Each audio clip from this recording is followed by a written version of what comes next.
Hey everybody, it's Mark Pruitt with Strategic Estate Planning Services. I hope this video finds you well. This is another strategic market update for November 2022. Well, we've had several things happen lately that I'm sure you're aware of, but I want to go over them with you just in case. Number one, we had a third quarter GDP number that came in stronger than expected. That's a positive. That's a good thing. Second thing is we have now had an election. Now they're still counting votes, so we don't, as of this filming, we don't know all the answers to that yet, but the election has occurred and that will depend on, some of the outcomes of that will depend on some things such as spending. The House always controls the purse of the nation, the spending of the nation. And if it's controlled by one party, they pretty well have carte blanche, or another party, they have the same thing. But if it's a mixed party, then a lot of times you don't have the spending, and that's not necessarily a bad thing. So keep that in mind. We don't yet have all those answers yet, but it looks like we may have some divided government, and the markets won't necessarily respond negatively to that. They'll just say, okay, we know what we've got no matter which way it rolls, and this is what the markets do. They don't look at it based on which party's in control. They look at forward of saying, now we have direction for the next couple of years and how that's going to happen. And so that's a good thing. So we've got that behind us now. We've also had a CPI report that has come in. CPI, which is inflation numbers, they were expecting it. It was last report at 8.2. They were expecting it at 7.9. It came in at 7.7. Not much difference, but just a little bit.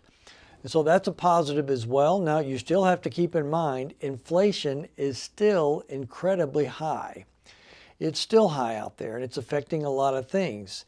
In fact, you look at restaurants as an example.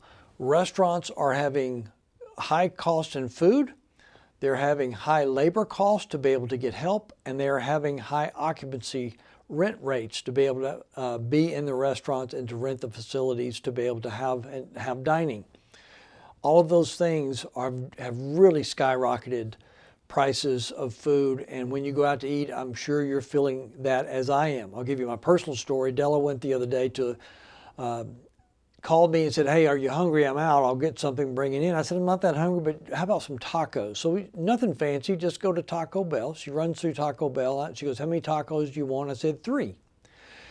She gets 3. So there's a total of 6 tacos. She gets home. She goes, you're not going to believe what the bill was for 6 tacos. I said, how much? She goes, $14 for 6 tacos. I remember we could get them for $1 a taco.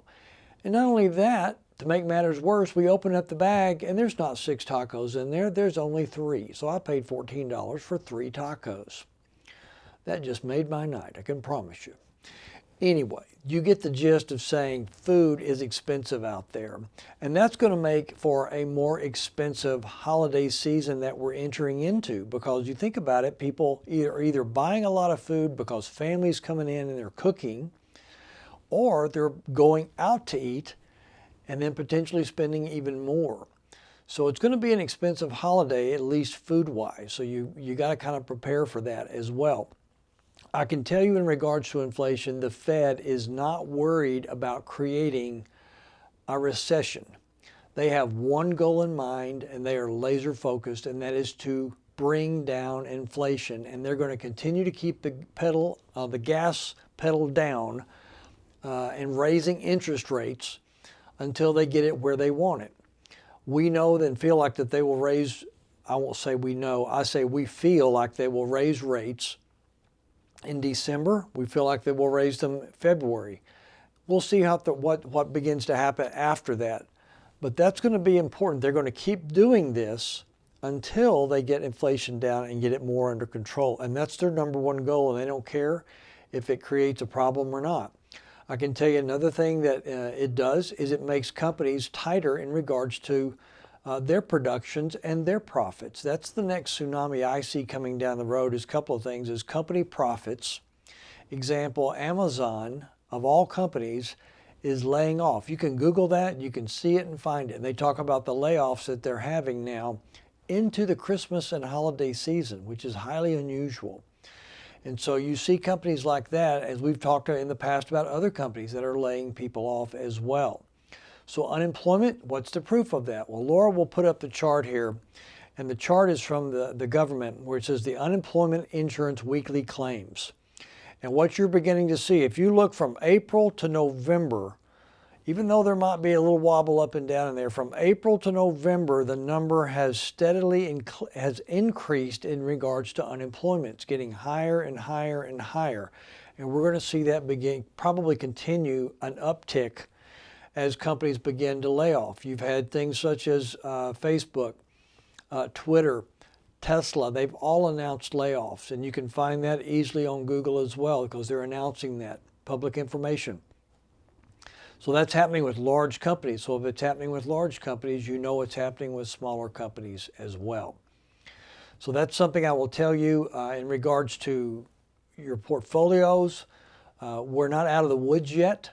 While there have been some small victories and some small celebrations, we've still got some other tsunami waves coming at us down the road here in the very near future. So we've tried to de-risk as much as we possibly can, but I will tell you, we will begin to slowly, and hear the word slowly, layer back in, called dollar cost averaging in January. We're going to begin to slowly get back in through time, not all at once, going to be very, very slow progress so we can dollar cost average in. If you're not sure what dollar cost average is, call us at 1-800-381-8870. We'll be more than happy to explain that to you to make sure that you understand what we're doing. But it's basically layering in little bit by little bit based on prices. So because some months prices will be higher, some months prices will be lower right now.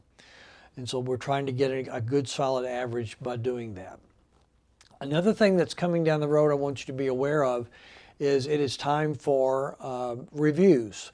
And our goal is to have reviews with our clients in December and in January and February of this coming year. So what we need your help with is we need you to call into the office and schedule your time for a review. Reviews will be an hour. If we need more time than that, then we'll schedule a second meeting with you. But we want to be able to touch base and just look over the past, make sure that you've got income, that you have the right income that you need for the coming year.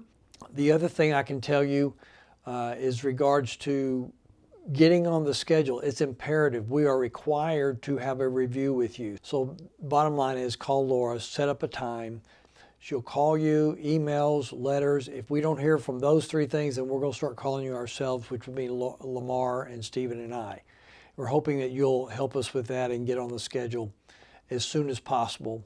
And then we can be efficient as we work with all of our clients across the nation. This is a season of Thanksgiving. I will encourage you, think of the things you can be thankful for, your family, your health, shelter, lots of blessings in your life in Thanksgiving. And that's what Thanksgiving is about, is being thankful. And we are thankful for you, I can promise you. If there's anything you need from us, don't hesitate to call. Again, 1-800-381-8870. We look forward to hearing and seeing you soon. God bless.